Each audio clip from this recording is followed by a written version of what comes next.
नमस्कार, मी साटम. खूप जास्त एक्साइटमेंट आणि वातावरणामध्ये ना एक वेगळ्याच प्रकारचा रोमांच आलेला आहे, कारण आपल्या करिवडच्या राजाचं आगमन आता जवळ आलेलं आहे. 30 ऑगस्ट 2026 म्हणजे पुढच्या रविवारी आपल्या राजाचं आगमन आहे.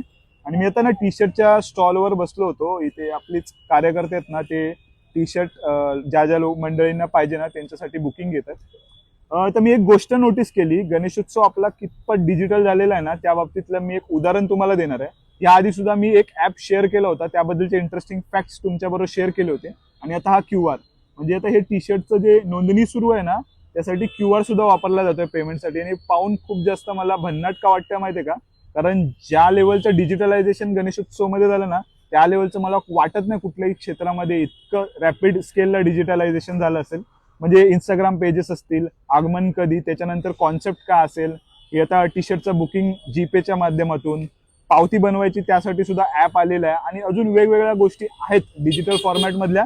आणि सोशल मीडियाचं प्रमोशन हे खूप जास्त इंटरेस्टिंग आहे त्यात सुद्धा.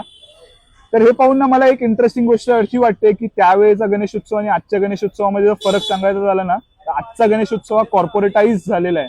म्हणजे एखादी कॉर्पोरेट फर्म किंवा कंपनी कशी चालते ना, त्या प्रकारे आज मंडळ चालायला लागली. आणि ते खूप जास्त सकारात्मक आहे, कारण त्यामुळे जो मॅटर ऑफ सिरियसनेस हा गणेशोत्सव आणि उत्सवामध्ये आलाय ना, ते पाहून खूप जास्त भारी वाटतंय. आणि हीच गोष्ट आहे ना, आपल्या उत्सवाला अजून प्रगल्भ करण्यासाठी मदत करणार आहे. हे पाहून खूप जास्त मला एक सकारात्मक वाटतंय की उत्सव टिकेल या गोष्टीमुळे. तुम्हाला एकंदरीत याबद्दल काय वाटतं ते कमेंट सेक्शन मध्ये कळवा. आणि 30 ऑगस्ट 2026 आपल्या राजाच्या आगमनाला यायला बिलकुल विसरू नका. आगमन शिवशक्ती म्हणजेच आपल्या राजनजाड सरांचा जो ओल्ड वर्कशॉप होता तिथून सुरू होणार आहे. आणि ते करिवडच्या राजाच्या पटांगणामध्ये त्याचा समारोप होणार आहे.